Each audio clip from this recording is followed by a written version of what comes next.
Tens of thousands of people just wrapped up demonstrating in the nation's capital. They have been demanding a withdrawal of U.S. troops. Here you're seeing the live aftermath of this huge rally. Tens of thousands who are out there. Looks like we lost the signal. They want the troops out of Iraq, and those protesters are energized by an upcoming controversial Senate vote on Iraq. The Senate's considering a non-binding resolution stating its opposition to the president's planned troop surge. Joining me now, Republican strategist Joe Watkins and Democratic strategist Ari Melber. You know, Ari, my question always is, it's not any surprise to the president that you have all of these people who are protesting, but really, what can they get done? What can the protesters get done? Yeah. What are they hoping to accomplish? They're reinforcing what the rest of the American public said in November, which is that we want a change of strategy in Iraq. We want to draw down the troops responsibly and not have the kind of irresponsible escalation that only the president wants. Not many Republicans or Democrats in Congress want it, and no mainstream military experts are behind it. That's what they want. All right, Joe, let's talk about this non-binding resolution. The president is, I'm sure, already assuming that a lot of Democrats would vote for that, but how many Republicans might be supporting that resolution? Well, there are Republicans who may not agree completely with the president with regards to sending more troops over to Iraq, but at the same time, they don't want to send the wrong message to the Iraqi people and certainly not to our enemies, and that's why a number of them are saying that this is something that they don't want to see happen.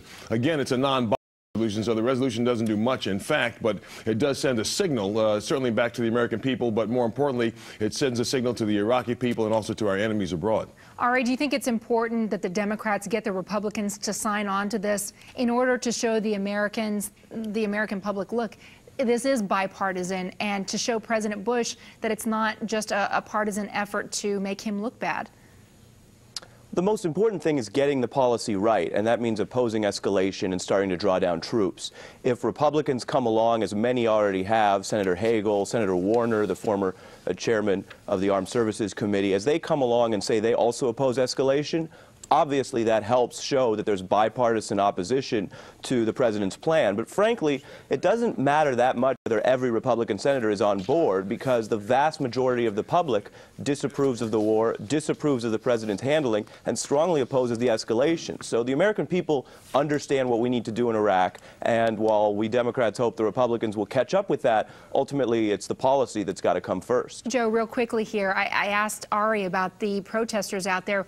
Let's talk about the lawmakers. Really, can they accomplish anything if they vote for this resolution? Not really. What they can accomplish, of course, is pleasing the voters who have shown their distaste, maybe their lack of patience with our involvement in Iraq. But nonetheless, that doesn't lessen the resolve on the part of this president to make sure that we see victory through in Iraq. It's very important for us to win. We just can't depart from there, and we certainly can't afford to lose. Joe, Ari, thank you guys. Thanks so much. Thank you, Contessa. Could the war of the road